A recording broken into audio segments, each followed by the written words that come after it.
Hello दोस्तों, नमस्ते, प्रणाम। मैं हूँ मालती। हमारे यूट्यूब चैनल पर आप सभी लोग को स्वागत है। आप लोग कैसे हैं? उम्मीद करती हूँ अच्छे ही होंगे।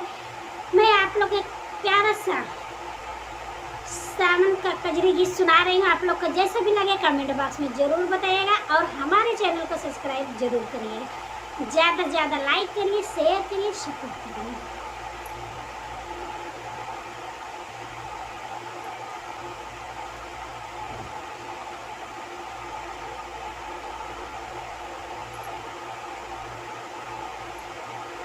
चलिया वही रेलिया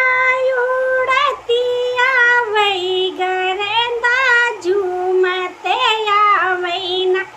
परदेसवा से पियवा झूमते आवई ना परदेसवा से पियवा झूमते आवई ना चलिया वही रेलिया वही गरदा झूमते आवई ना परदेसवा से पियवा झूमते आवई ना परदेसवा से पियवा झूमते आवई ना हाली बेगे जेवना बनवा मोरी भौजी आवते बाटे ना मोरा भैया रंगे बजवायावते बाटे ना मोरा भैया रंगे बजवायावते बाटे ना बनला जेवनवा बिगड़ी गईले ना नदी नाही होयावई ना तोहरा भैया धोखे बजवा नाही होयावई ना तोहरा भैया धोखे बजवा नाही होयावई ना चलिया वही रेलिया उड़ते आवई गरदा झूमते आवई ना तोहरा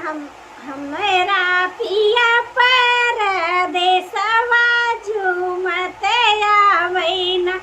मोरा पिया परदेसवा झूमते आवई ना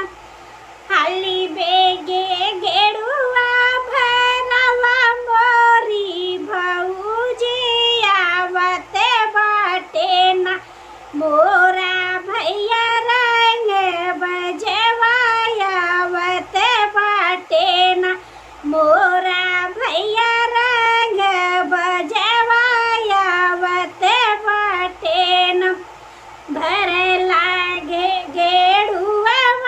ढेर की गईले ना नदी नाही होयावई ना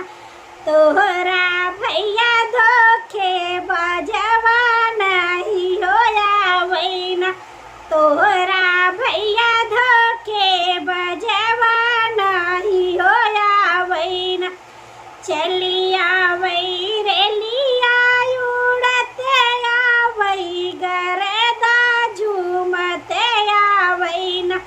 परदेसवा से पियवा झूमते आवई ना परदेसवा से पियवा झूमते आवई ना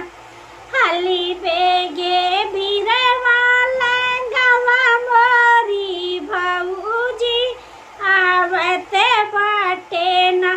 मोरा भैया रंगे बजवायावते बाटे ना